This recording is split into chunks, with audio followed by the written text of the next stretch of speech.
تقبل الله منا ومنكم تقبل يا كريم.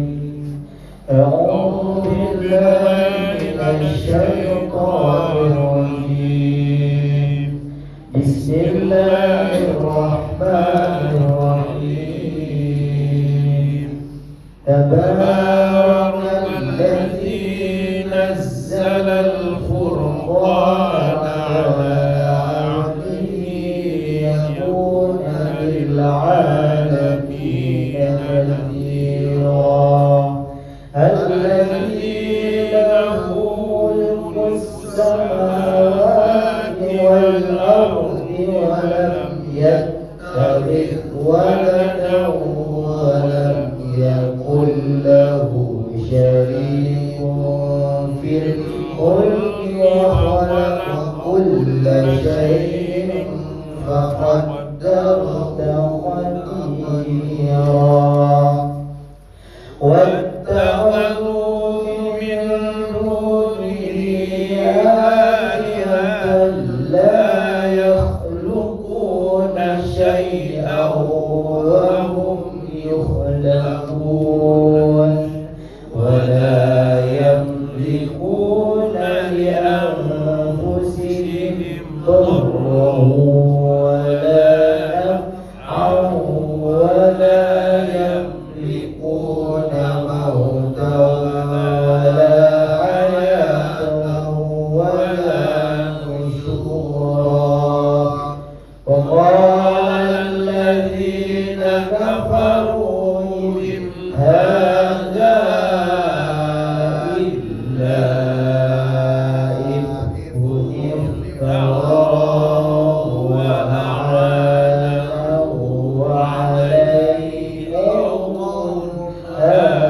آخرون فقد جاءوا ظلما وزورا وقالوا أساطير الأولين اكتتبها فهي تملى عليه بكرة وأصيلا. قل أنزله الذي يعلم السر في السماوات والأرض إنه كان غفورا رحيما.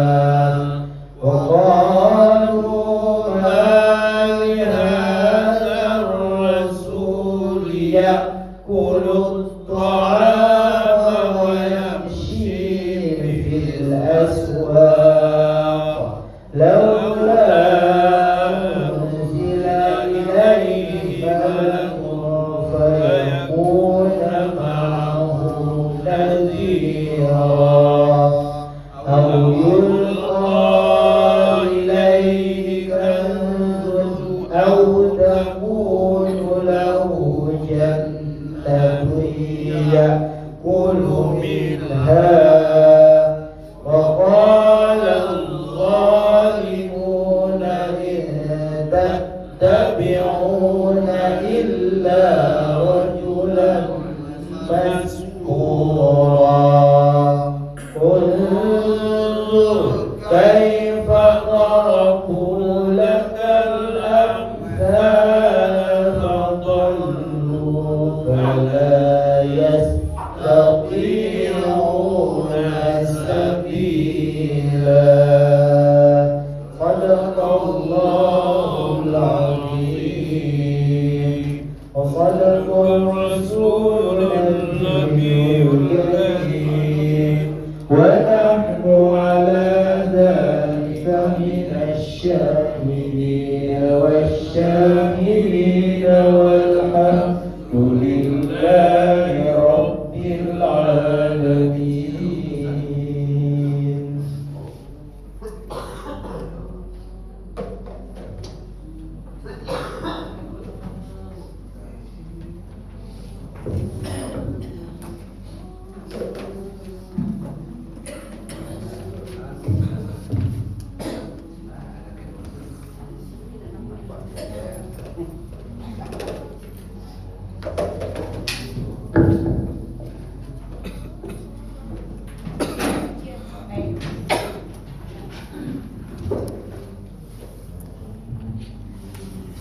Bismillahirrahmanirrahim. Assalamualaikum warahmatullahi wabarakatuh.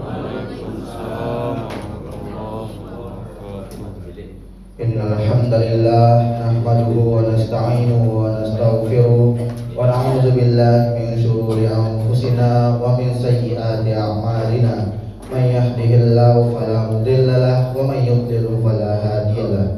Asyhadu an la ilaha illallah wa asyhadu anna Muhammadan abduhu wa rasuluh sallallahu alaihi wasallam la nabiyya ba'da amma ba'd. First of all, praise Allah subhanahu wa ta'ala for his blessing and grace that we can assemble today. Secondly, may salawat and salam be on our Prophet Muhammad sallallahu alaihi wasallam, who has guided us from dark era into this civilization.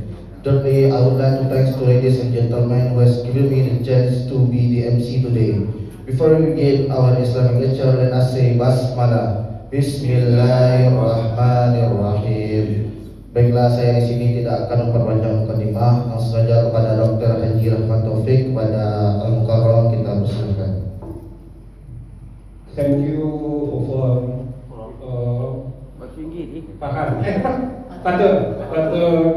to attention for me. Thank you.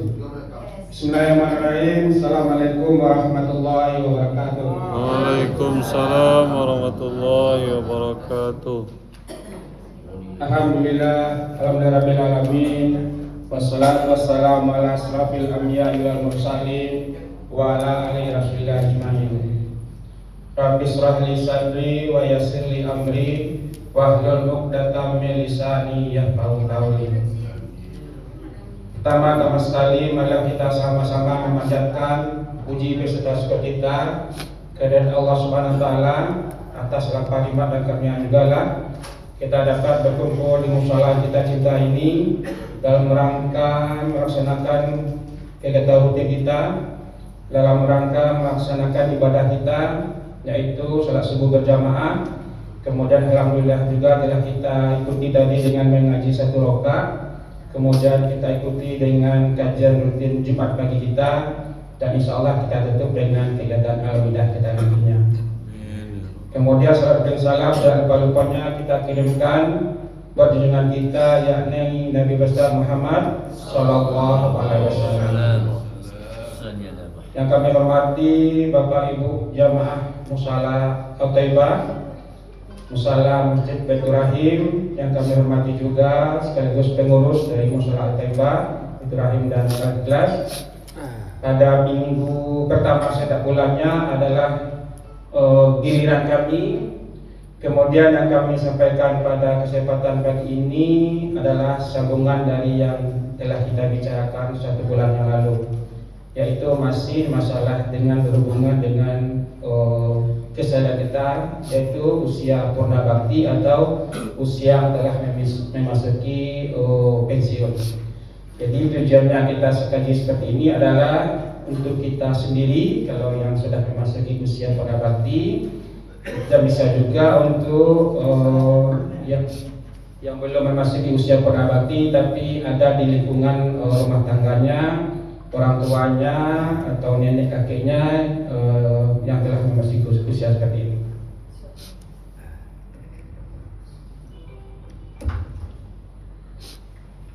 Jadi yang akan kita kaji pada pagi ini adalah masih gangguan mental ya, gangguan psikologis pada usia purna bakti, di mana dengan telah mengikuti kajian pada pagi ini diharapkan baik kita sendiri sebagai individu sebagai usia purna bakti atau kita sebagai yang mendampingi usia purna bakti bisa memahami, mengenali dan mendampingi kesehatan jiwa orang tua di usia purna bakti. Kenapa ini penting dibahas Bapak Ibu? Karena gangguan psikologis atau gangguan mental itu pada orang tua itu sering tidak diketahui atau tersembunyi. Berbeda dengan kalau seandainya itu adalah gangguan yang bersifat fisik seperti penyakit-penyakit tertentu, itu akan nampak di dalamnya. Sedangkan pada orang tua atau pada usia purna bakti yang berhubungan dengan kesehatan mental atau kesehatan psikologisnya, sering itu kelewatan karena pemahaman kita itu sendiri. Kadang kita menganggap bahwa itu adalah sesuatu yang normal atau wajar sehubungan dengan pertambahan usia dari orang tua kita. Sehingga misalnya kalau seandainya orang tua kita itu lebih pelupa dia, atau lebih pemarah dia, atau lebih depresi dia, atau lebih menarik diri dari kehidupan sosial, itu kadang kita anggap karena pertambahan usia dari orang tua kita. Sebenarnya dari tingkatan-tingkatan perubahan tadi tersebut, ada yang masih dianggap wajar, ada juga yang sudah dianggap tidak wajar atau kelainan patologis yang perlu pengobatan atau perhatian lebih pada orang tua tersebut. Jadi juga kita hadapi orang tua kita dulu yang biasanya pendiam, tidak banyak bicara, sekarang menjadi lebih pemarah, sekarang ada seperti itu. Atau ada juga sebaliknya dulu lebih banyak bicara, dia diam orangnya, kemudian suka bersosial. Nah, sekarang ada yang pendiam, kemudian menarik diri, tidak ikut kegiatan-kegiatan sosial. Nah, itu ada kondisi-kondisi tertentu. Nah, kadang kita sebagai seorang anak atau seorang yang masih muda di lingkungan rumah tersebut, nah, kadang kita menganggap itu wajar karena itu kita anggap itu adalah hal yang disebabkan karena pertambahan usianya. Tapi sebenarnya ada sesuatu hal yang perlu kita perbaiki sehingga penurunan kondisi atau perubahan kondisi tersebut dapat kita kurangi atau dapat kita hindarkan. Jadi itu Bapak Ibu ya, gangguan psikologis pada orang tua itu seringkali tidak diketahui karena dianggap sebagai proses penyuaan yang wajar, padahal ada kondisi-kondisi tertentu yang sebenarnya itu sudah jatuh ke dalam penyakit atau penyakit dari segi mental atau psikologis. Bagaimana kenyataan sehari-hari? Kenyataan sehari-hari itu ada disebut dengan keluhan fisik tanpa pemicu medisnya. Jadi banyak juga orang tua kita, orang tua kita itu sering tiap sebentar menyatakan pusing, sering menyatakan misalnya tiap sebentar menyatakan sakit kepala, atau ada seperti nyeri perut atau rasa lelah yang sangat berlebihan. Padahal setelah dilakukan pemeriksaan yang selengkap-lengkapnya, mulai dari pemeriksaan laboratorium misalnya, atau dari ronsen misalnya, atau dari pemeriksaan rekam jantung misalnya, ternyata dari hasil pemeriksaan itu semua itu normal ternyata. Tapi si pasien atau seorang tua kita itu masih menyatakan keluhan atau sakit, sehingga diberi obat apapun keluhan itu tidak perbaikan. Ini salah satu contoh bagaimana kondisi fisikis itu juga menyebabkan kelainan pada kondisi fisik. Misalnya pasien kita mengeluhkan nyeri perut yang kadang tidak jelas pemicunya, kemudian sudah dilakukan pemeriksaan yang mulai dari sederhana sampai yang secanggih betul. Ternyata dari pemeriksaan tersebut tidak ditemui kelainan di situ, normal saja. Kondisi inilah yang disebut dengan kondisi psikis yang sudah patologis tadi. Artinya kondisi mentalnya atau fisiknya atau pikirannya tertuju kepada objek di mana dia sakit tersebut. Tapi setelah dilakukan pemeriksaan tidak ditemui kelainan tersebut. Dan ini ada beberapa kasus atau banyak kasus justru terjadi pada orang-orang tua yang sudah memasuki usia pernabakti. Kemudian yang kenyataan berikutnya adalah terjadinya penarikan diri, terutama pada orang-orang tua kita yang sudah memasuki usia pensiun, di mana pada waktu dia bekerja dulu masih aktif, sangat aktif sekali. Kemudian kebetulan juga mempunyai jabatan-jabatan penting, sehingga apa yang disampaikan beliau didengar orang lain, apa yang diinstruksikan oleh beliau diikuti oleh orang lain, bahkan kedatangan beliau pun di khalayak ramai dihadapkan oleh orang lain. Kemudian ketika beliau sudah memasuki usia pensiun, di mana semuanya hilang, mulai dari waktu yang sudah mulai banyak sekarang, kemudian penghargaan atau tepuk tangan di hadapan selama ini sudah hilang, kemudian panggung yang juga sudah tidak ada lagi. Itu jika menyebabkan kondisi mental yang tidak bagus, kalau tidak ada dukungan dari lingkungan sekitarnya. Dan kenyataan yang sering kita hadapi itu adalah dia menarik diri dari lingkungan lagi. Kalau dulu aktif keluar, sekarang sudah di dalam rumah saja. Bahkan yang lebih parah lagi, kalaupun seandainya didatangi oleh kolega-kolega lamanya, kadang dia tidak mau keluar dari kamar itu sendiri. Kalau keadaan ini sudah terjadi pada saudara-saudara kita, itu sudah termasuk hal yang patologis, yang tidak normal lagi. Itu adalah perlu kita lebih perhatikan dan perlu kita intervensi. Kemudian juga adalah adanya risiko komplikasi. Risiko komplikasi ini adalah dari yang dua di atas tadi, yaitu keluhan fisik tanpa pemicu tadi, kemudian dari penarikan diri sehingga terjadi risiko komplikasi. Yang justru risiko komplikasi ini karena dia depresi, justru akan mempercepat penurunan fungsi dari kognitif tubuhnya. Artinya fungsi dari tubuhnya akan menurun, kemudian penyakit-penyakit tertentu pun akan mudah datang ke tubuhnya. Dengan kondisi tersebut dia semakin depresi, sehingga nanti akan timbullah kondisi-kondisi dia pada titik yang nol sekali. Jadi kalau sudah sampai ke risiko komplikasi ini, Bapak Ibu, sudah seperti lingkaran lagi, atau disebut dengan lingkaran setan. Artinya apa?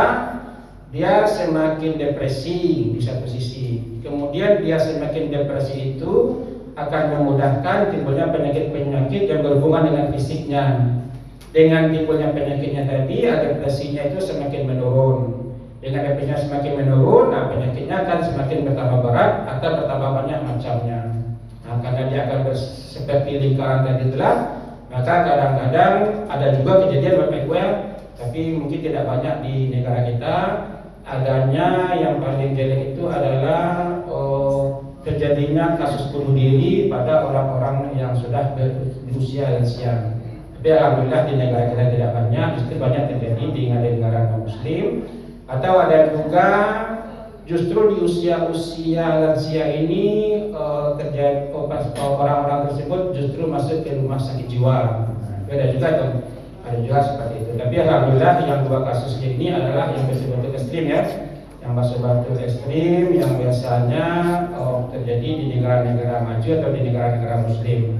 Tapi yang ringan-ringan seperti yang kami sebutkan di atas, seperti adanya penyakit-penyakit tertentu yang sebenarnya dia tidak sakit atau dia menarik diri dari lingkungan, itu banyak di lingkungan kita ini.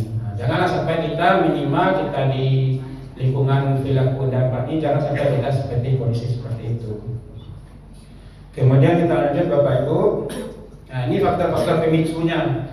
Jadi faktor pemicu ini kenapa timbulnya depresi atau gangguan psikis pada usia-usia lansia ini ada 3 Bapak Ibu, ada 3. Yang pertama itu adalah masalah psikososial.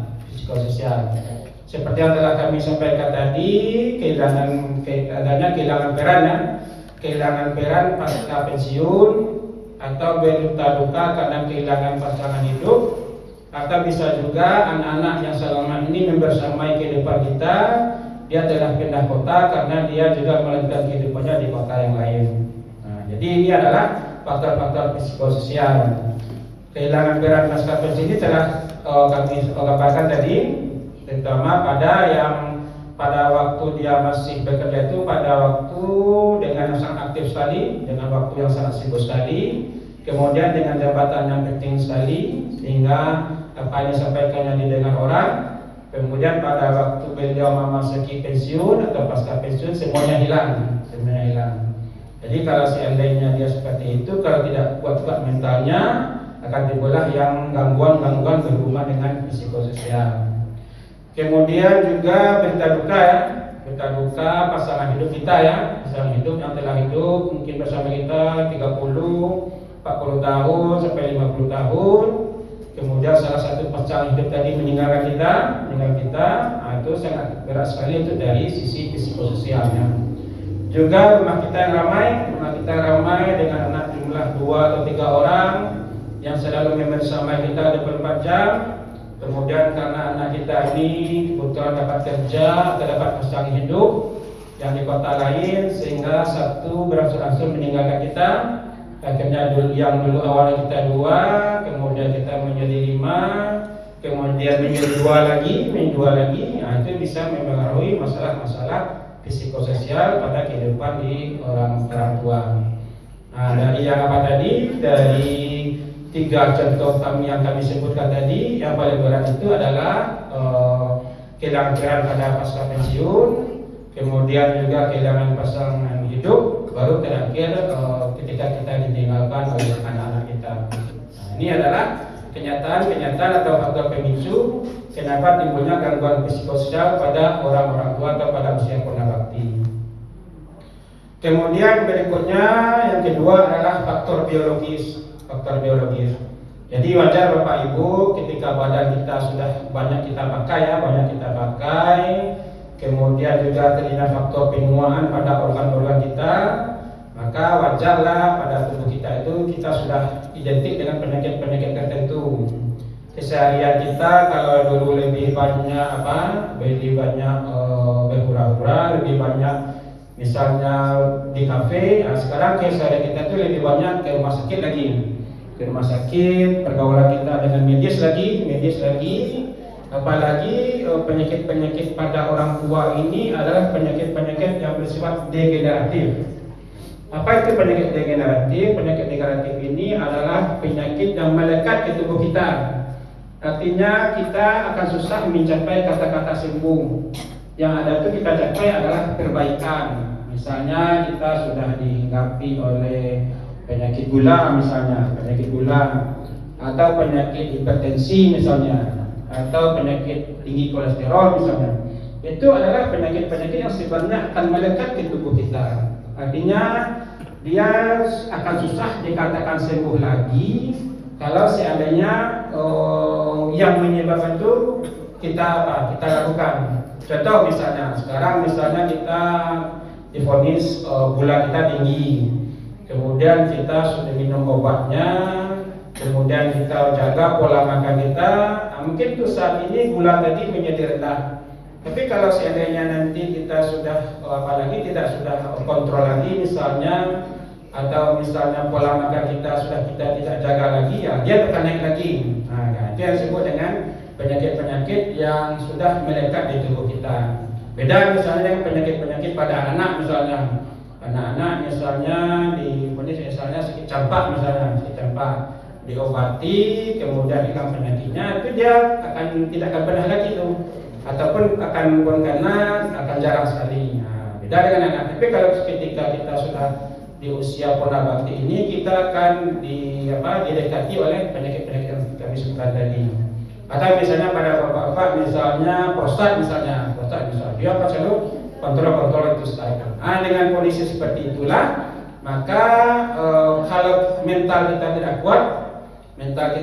kuat, psikis kita tidak kuat, itu akan menyebabkan gangguan pada segi mental kita.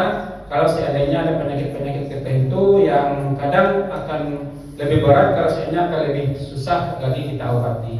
Jadi itu faktor pemicunya. Itu faktor biologis. Kemudian faktor pemicu yang terakhir Bapak Ibu adalah efek dari polifarmasi. Polifarmasi ini maksudnya adalah penggunaan berbagai jenis obat yang banyak dan dalam jangka waktu yang cukup lama. Jadi obat ini Bapak Ibu walaupun tujuan utamanya adalah untuk mengobati, tapi ada juga kalau seandainya kita konsumsi dalam jangka waktu yang lama, kemudian dalam jangka waktu yang lama tentu akan ada juga efek-efek samping. Nah, ada juga dari beberapa jenis obat itu, ya efek sampingnya itu adalah ke organ yang mengurus pemikiran kita atau ke organ otak kita, sehingga nanti akan menimbulkan cepatnya terjadinya gangguan psikis atau cepatnya timbulnya pikun pada diri kita. Nah, ini adalah termasuk mempengaruhi fungsi saraf serta emosi otak kita. Jadi ini adalah tiga faktor pemicu kami ulangi. Kenapa pada orang tua itu pada usia purnabakti itu timbul gangguan psikis, terutama gangguan mentalnya karena adanya gangguan psikososial yang berubah. Kemudian juga karena faktor biologis yang berubah, timbulnya adanya penyakit-penyakit tertentu yang menyertai tubuh kita. Dan yang terakhir adalah adanya efek-efek dari pemakaian obat-obat yang cukup banyak dan dipakai dalam waktu yang cukup lama. Jadi ini ada 3 faktor. Kemudian kita lihat ya, mitos dan fakta kesehatan berhubungan dengan lansia ini. Nah, ini yang susahnya Bapak Ibu.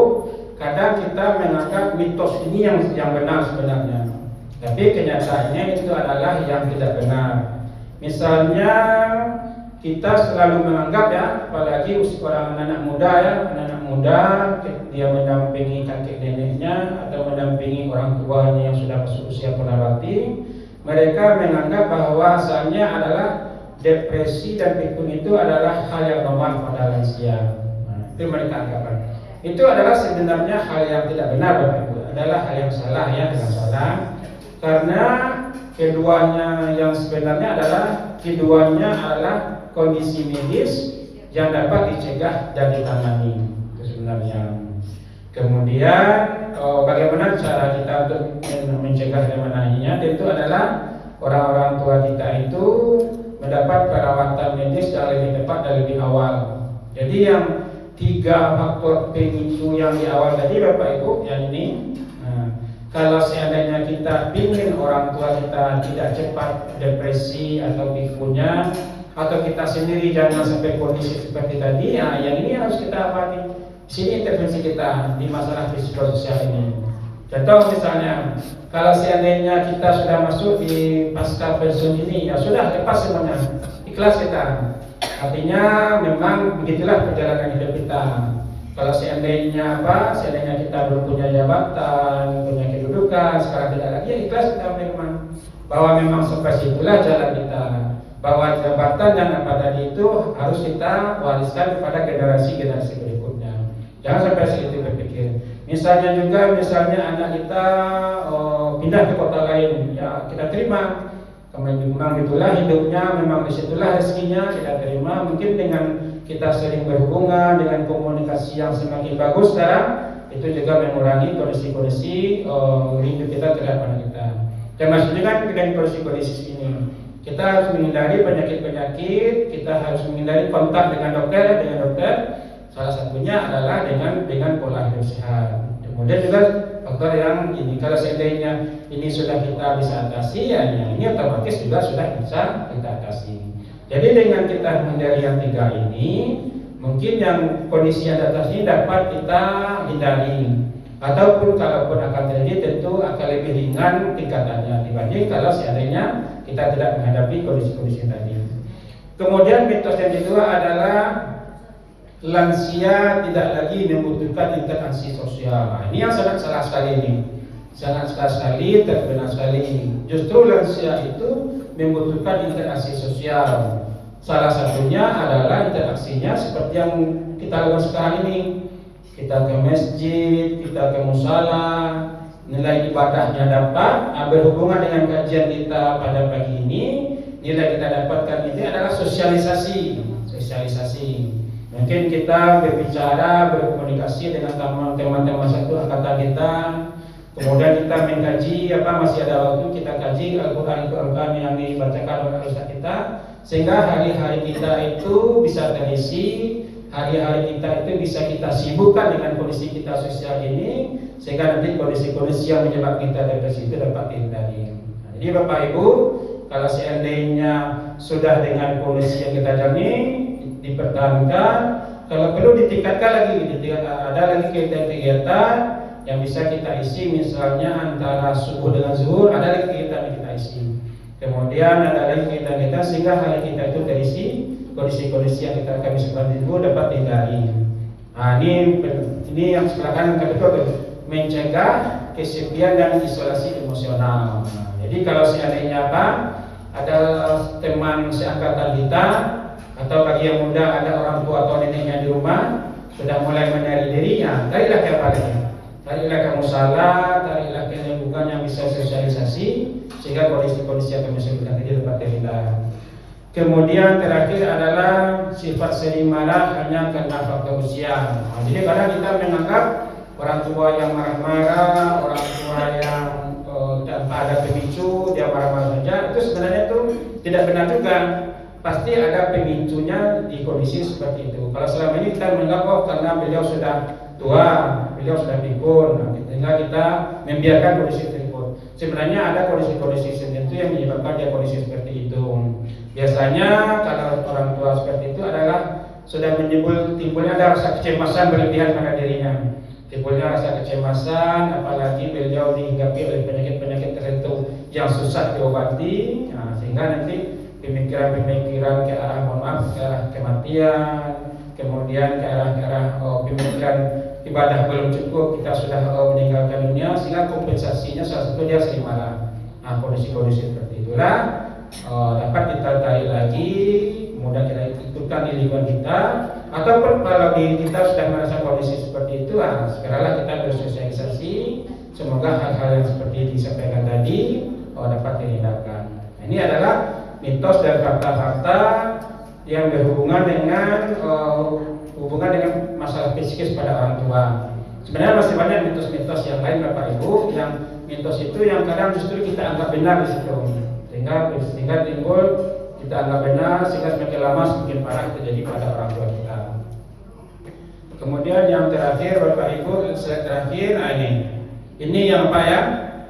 Ini kami tujukan lebih kepada yang berusia muda yang di rumahnya masih ada orang tua, yang masih ada kakek nenek, ayah ibunya sudah masih usia lansia.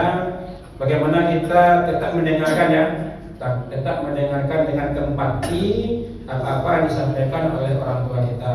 Mungkin yang disampaikan itu tidak penting misalnya, atau bisa lagi berulang-ulang hari ini dia sampaikan karena kepikunan mereka diulang lagi besoknya, tetaplah kita dengarkan walaupun itu tidak penting, walaupun itu berulang-ulang, dibanding kalau seandainya kita acuhkan. Kalau kita acuhkan justru akan menambah gangguan atau menambah kementalnya, yang justru akan menimbulkan gangguan semakin berat pada orang tua kita. Kemudian bangunlah rutinitas yang terstruktur.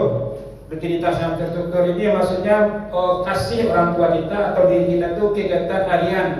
Misalnya pagi Jumat saya ke salat Al-Taibah, kemudian diikuti dengan kajian, diikuti Al-Maidah, pulang nanti menjelang Jumat, misalnya ada kegiatan-kegiatan yang rutin kita lakukan.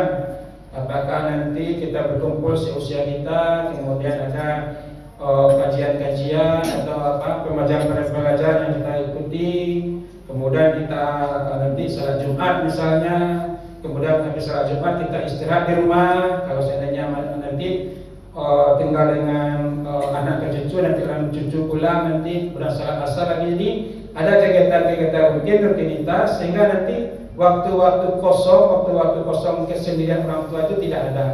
Coba kalau seandainya waktu kosong, kemudian orang tua kita sendiri, disitulah nanti disitulah masuk kondisi-kondisi yang bisa mempengaruhi mentalnya. Apalagi di saat itu juga setan juga kadang membisikkan sesuatu yang tidak benar di kondisi-kondisi seperti itu. Tapi kalau dengan sudah rutin, kemudian rutin ini juga melibatkan komunitas yang banyak yang seusia-usia seorang kita, maka kondisi mentalnya akan sangat sekali. Kemudian berikan peran sederhana. Artinya jangan orang tua ini kita anggap tidak bisa melakukan apa-apa. Justru Bapak Ibu kalau kita lihat di luar negeri, seperti misalnya di Jepang atau di Korea, kadang yang misalnya yang berobek kertas karcis di pintu masuk misalnya, atau berobek kertas di kertas itu justru orang tua di situ. Atau misalnya di rumah makan misalnya, penyaji yang ringan-ringan atau orang tua di situ.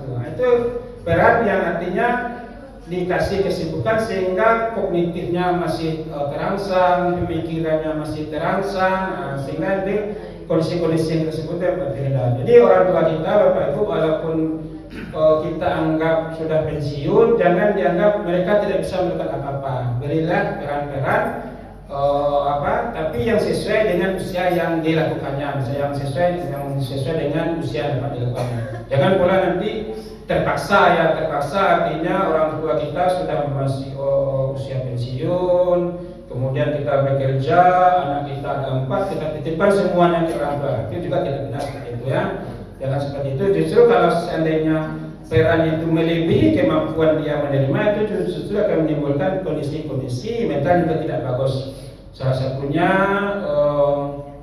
beberapa bulan lalu ya di tanah Jawa ya gue, karena dititipi cucu dah 3 atau 4, salah satu karena memuncak betul emosinya, dipukulnya cucunya sehingga salah satu cucunya meninggal. Itu juga tidak benar. Jadi berilah peran di pertengahan, tidak diberi peran tidak bagus, diberi peran yang melebihi kemampuan usia orang tua kita terima juga tidak bagus. Berilah peran-peran sederhana, yang penting hari-hari mereka terisi. Kemudian ini terakhir, ini kalau seandainya yang di atas sudah kita lakukan tapi kondisi-kondisi mental orang tua kita itu tidak bagus, ya tentu kita berkonsultasi ke yang lebih ahlinya. Mungkin ada intervensi yang bisa diberikan, baik itu dari segi pengobatan maupun dari segi masuk dari sisi psikis atau emosinya. Jadi itulah Bapak Ibu ya, sudah hampir 6:30 ya, kita masih ada Almeida yang kita ikuti. Jadi inilah yang dapat kita sampaikan pada pagi ini ya Bapak Ibu ya. Kalau selama ini kita membahas tentang masalah fisik ya, masalah fisik atau penyakit. Kalau sekarang kita membahas masalah psikis atau mental. Karena ini juga sangat penting sekali ya, sangat penting sekali. Sebab kalau seandainya ada gangguan pada mental atau psikologis, otomatis nanti fisik juga akan terganggu. Atau justru sebaliknya, kalau ada gangguan-gangguan di masalah fisik, misalnya kita harus minum obat jangka waktu yang lama, harus konsultasi ke dokter dalam jangka waktu lama, itu juga akan mempengaruhi kepada mental atau psikologis kita. Semoga apa yang dapat kami sampaikan pada pagi ini dapat memberi manfaat ya, dapat memberi manfaat kepada Bapak Ibu semuanya, apalagi Bapak Ibu yang sudah di usia purnabakti ini. Kemudian juga seandainya di rumah kita masih ada orang tua kita, masih ada nenek kita harapkan setelah menerima kajian pada pagi ini, pandangan kita, sikap kita yang kalau seandainya selama ini tidak tepat pada orang tua atau nenek kita, semoga kita dapat berubah. Cuma dapat berubah, yang kita harapkan adalah orang tua atau nenek kita atau kakek nenek kita itu menjalani sisa harinya itu dalam keadaan hidup yang berkualitas. Artinya kalau seandainya diharapkan seperti dia modal itu tidak lagi. Tapi bagaimana hari-harinya berkualitas, ibadahnya juga lancar, sehingga pun kalaupun nanti beliau berpulang di waktu yang telah ditetapkan oleh Allah, berpulang dalam keadaan yang baik, berpulang dalam keadaan yang tidak menderita, sehingga kita pun anak yang tinggal pun jadi akan lebih tenang dan berlepas. Hanya itu dapat kami sampaikan. Kami tutup dengan ucapan wabillahi taufiq wal hidayah. Kalau seandainya ada yang tidak berkenan, kami mohon maaf. Kami tutup dengan ucapan Assalamualaikum warahmatullahi wabarakatuh. Waalaikumsalam warahmatullahi wabarakatuh.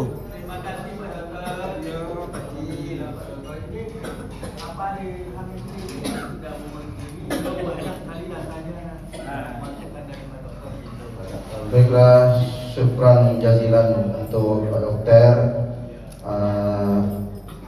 Untuk menutup acara ini, baiknya kita menutup dengan doa kafaratul majelis.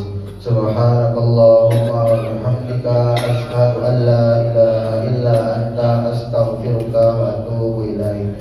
Thank you for your attention. If you find any mistake, qadamallahu wa yakum ajma'in. Wassalamualaikum warahmatullahi wabarakatuh. Waalaikumsalam warahmatullahi wabarakatuh.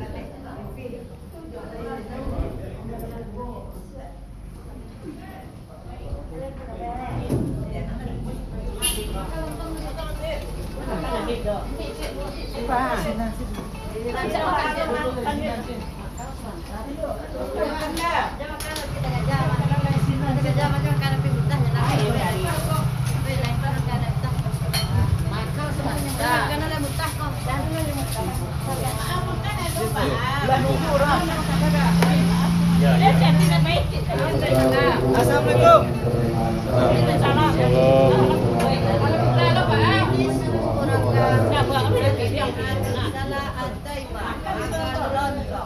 Alhamdulillah.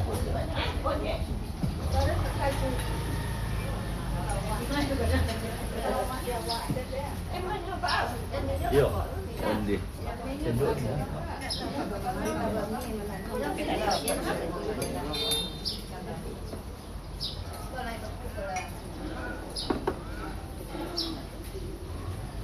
Mau lari je nanti dia mah.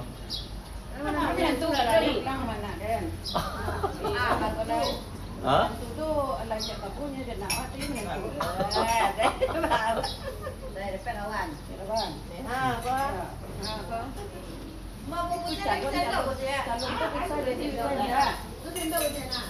Ya, bola lari je dah. Awalnya situ kan kalau tutup layarnya. Apa? Tutup layarnya. Jadi itu lah coba tuh.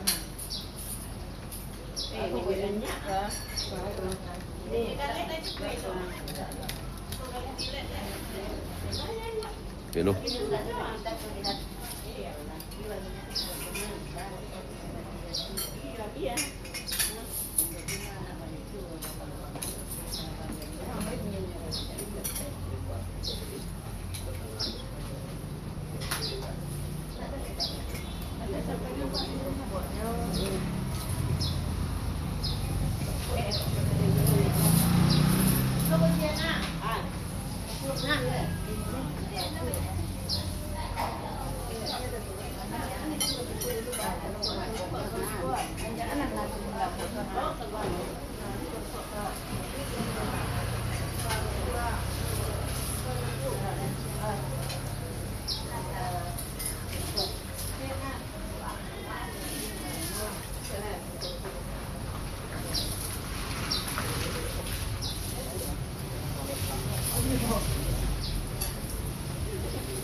Nah, cukup sekali mencuci dari pagi dah berapa kali? Dah 10 kali. Sudah kan? Dah ya. Saya kira menyentik dari ke bawah mau ke bawah. Kalau cepat itu bawah.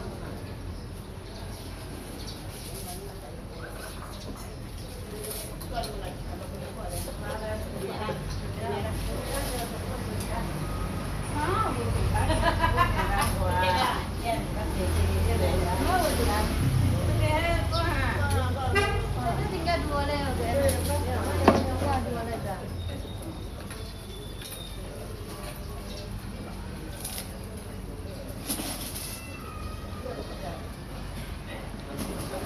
boleh lah makan.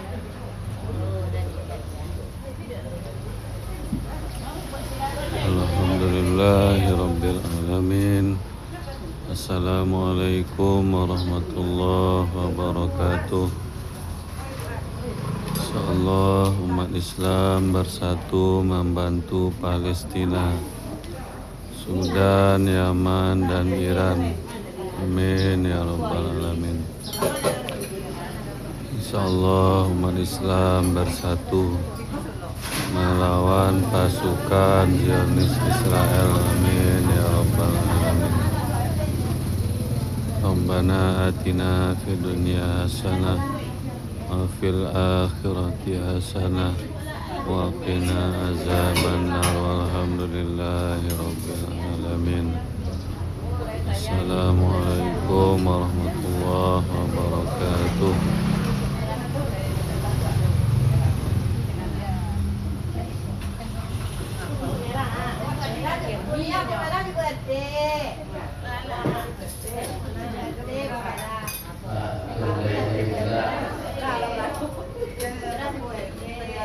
Udah nih kita dong. Birthday. Maksud dong birthday mah. Itu ada sampai Juni sore. Dia mentok. Tengok ni.